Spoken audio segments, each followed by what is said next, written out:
Balance for Blind Adults presents the Working Blind Assistive Technology video series, Workers with Low Vision. Blind and partially sighted workers use different tools to do their jobs. Assistive technology includes any tool that helps workers access information and complete tasks. For workers that are partially sighted, some tools make text easier to see. Others read information out loud. The goal is simple: help people work with speed, comfort, and accuracy. At a desk, access starts with the setup. Many workers with low vision use a large monitor, so text, icons, and buttons are easier to see.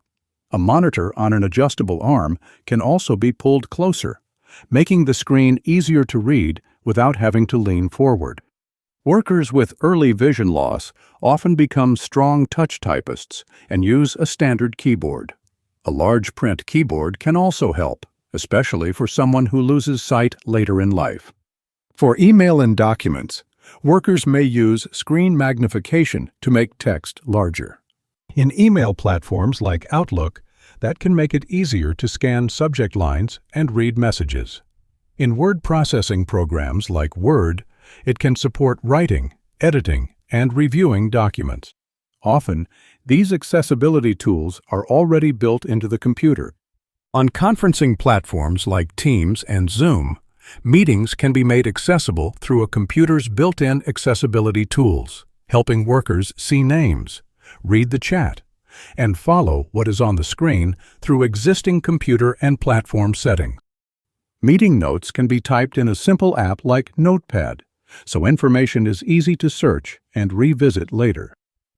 Some workers use screen readers on both their computers and smartphones.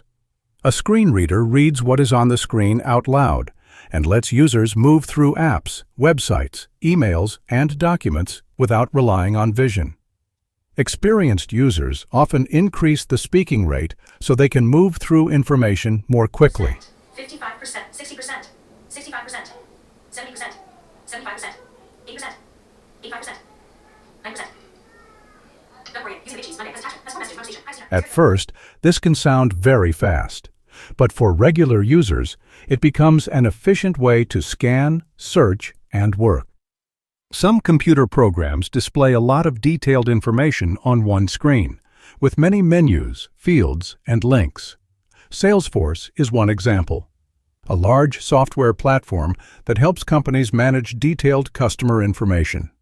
In this environment, a screen reader such as NVDA or JAWS can help some workers move more quickly through headings, links, and fields than they would by magnifying and scrolling through everything visually.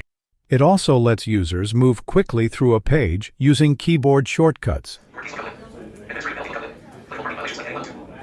skimming between sections instead of going through everything line by line. Workers may also use a smartphone to access information in ways that support a wide range of tasks. Built-in tools like screen magnification or a screen reader such as VoiceOver or TalkBack read options out loud and make it easier to scroll through content quickly, without needing to visually search for every button or icon. When information is not already digital, a smartphone can assist with that too.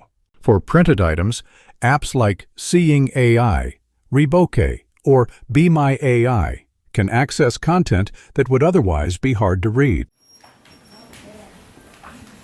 For travel, navigation apps like Soundscape can provide spoken location information, such as nearby streets or bus stops, so workers can confirm where they are and where to go next. Lighting can affect people differently. Bright sun and glare, or low light indoors or at night, may make visual information harder to access. In those moments, audio can be a more reliable option. While commuting, workers may use their screen reader with transit apps to hear arrival times and service updates. To confirm details in the environment, like nearby street signs or other signage, some workers may use smart glasses with live AI that reads nearby information out loud through the glasses' built-in speakers. The sign says the number 63. AI tools are improving, but results can vary, so a quick double-check can be helpful. If text is visible enough, phone magnification can also be used to confirm information. Across all these tasks, the goal stays the same: clear access to information in the format that works best. Some workers rely on these tools across more than one job, including DJing. For DJs who are partially sighted, preparation can be especially valuable. Planning ahead helps ensure music is organized, transitions are ready, and the focus can stay on the performance. This often begins with finding and organizing music. They may start on their phone using an app like DJ City, where the interface, along with their screen reader, customized gestures, and shortcuts, can make it faster and more efficient to access information, preview music, and download it into a library. They may then move to a Mac and use VoiceOver, the computer's built-in screen reader, to open DJ City. From there, they can switch to magnification to organize music and build playlists for upcoming events. The goal is to choose the approach that makes each step most efficient. Before a live set, a DJ will prepare a playlist that fits the event. Because quickly reading audience reactions may be less reliable, preparation becomes especially important. The DJ may ask organizers detailed questions about the audience and the purpose of the event.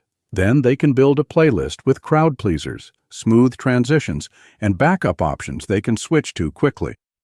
At the venue, a DJ may do a sound check early to confirm levels and transitions.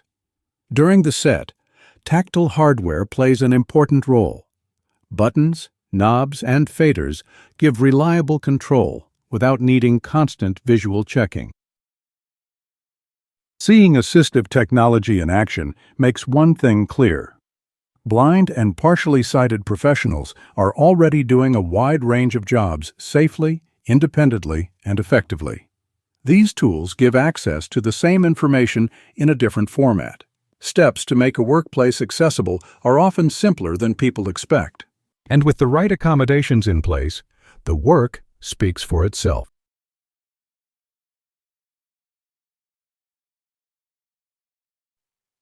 Special thanks to Wendy Holy and George Kwarku. This series is made possible through funding in part by MentorAbility Ontario and the Government of Canada's Opportunities Fund for Persons with Disabilities. To see more information, visit us at www.WorkingBlind.ca.